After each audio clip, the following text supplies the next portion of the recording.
नमस्कार फ्रेंड्स, स्वागत है आपका ओमान न्यूज़ हिंदी में एक बार फिर से। Amnesty scheme ministry of labour ने अनाउंसमेंट कर दिया है।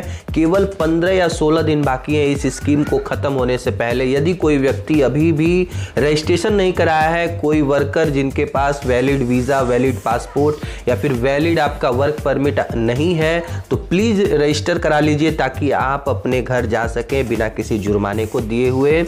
इसी क्रम में एक जानकारी आ रही है, इंडोनेशियन एम्बेसी ने बहुत ही अच्छा कदम उठाया है। 99 इंडोनेशियन लोगों को 9 से 13 दिसंबर के बीच उनके देश एमनेस्टी स्कीम के तहत भेजा गया है।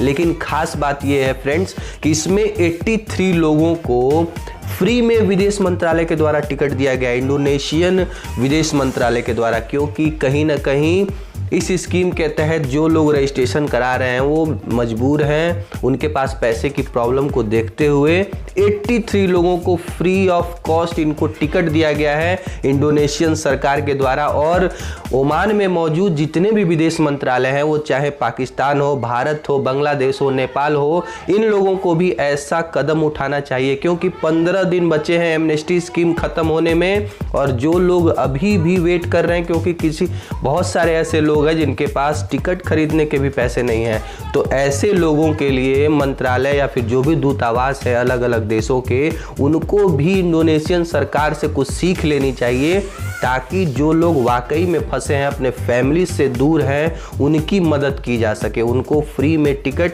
मुहैया करवाना चाहिए अलग अलग देशों के जो दूतावास हैं। अगले अपडेट की बात करें तो स्वास्थ्य मंत्रालय ने ओमान में एक और सर्वेक्षण शुरू कर दिया है, लागू कर दिया है, जिसका प्रतिनिधित्व national centre for statistics and information कर रहा है। ये सर्वेक्षण इसलिए किया जा रहा है क्योंकि कोविड-19 की जो वैक्सीन है इसी महीने के लास्ट वीक में ओमान को मिलने वाली है। और लोगों के मन में तरह तरह के सवाल, तरह तरह के भावनाएं, तरह तरह के जो उनके मन में धारणाएं हैं, उनको जानने के लिए सर्वेक्षण किया जा रहा है, ताकि लोगों को सही जानकारी के बारे में बताया जा सके। और इसके तहत 3000 ओमानी और एक्सपेक्ट लोगों को इस स्कीम में, इस सर्वेक्षण में शामिल किया जाएगा। रैंडम तरीके से अलग अलग जगहों से चुना जाएगा। ओमान एयरपोर्ट अथॉरिटी ने एक जानकारी साझा करते हुए बताया कि यदि आप ओमान के हवाई अड्डों का इस्तेमाल कर रहे हैं, आप ट्रेवल कर रहे हैं, तो कम से कम कुछ रूल और रेगुलेशन है ओमान में, उसको आप जान लीजिए, क्योंकि यदि आप इसके बारे में नहीं जानते हैं तो कहीं ना कहीं आप इसमें फंस सकते हैं,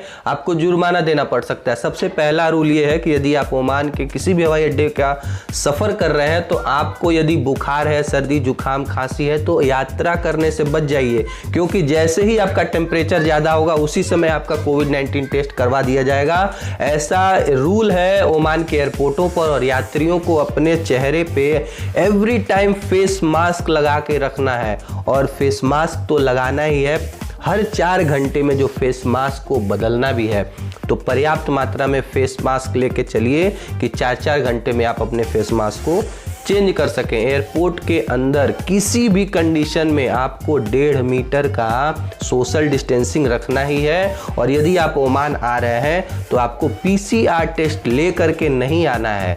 अब आप जैसे ही ओमान में पहुंचेंगे, वहां के हवाई अड्डे पे आपको 25 ओमानी रियाल के खर्च से PCR टेस्ट कराया जाएगा, जिसका रिपोर्ट 24 घंटे के अंदर ऑनलाइन अवेलेबल हो जाता है। इसको आप covid19.emusafir.om पे आप जाकर के चेक कर सकते हैं।